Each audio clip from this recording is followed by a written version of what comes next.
but God exists? This is a question that has been asked since time immemorial.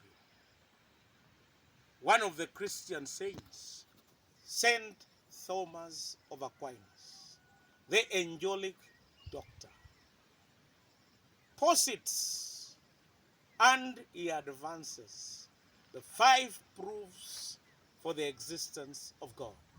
A philosophical argument from natural theology that seeks to prove and authenticate the fact that God exists in a philosophical way.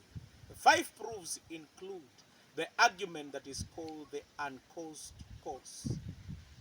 And he contends that every cause is caused by something.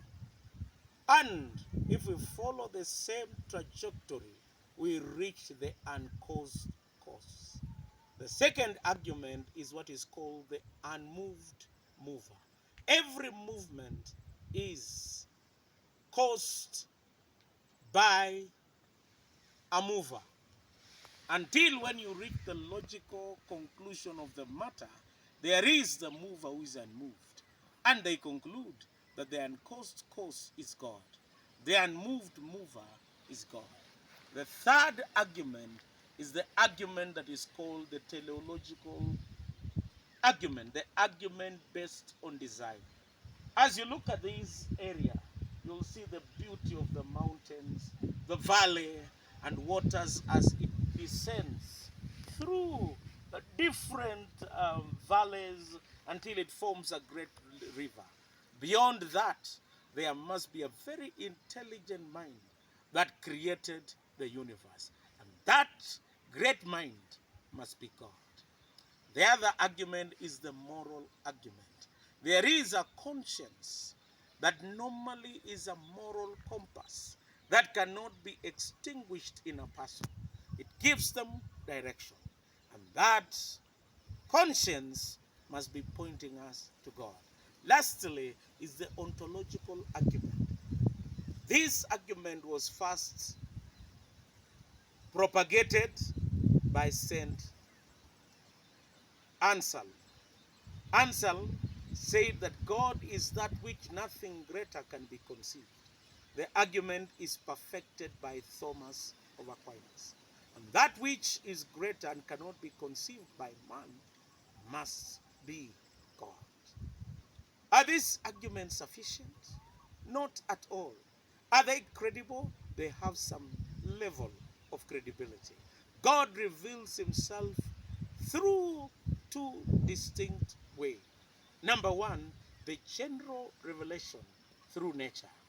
As we see the grandeur of the universe, the lofty mountains, the great, valleys, and the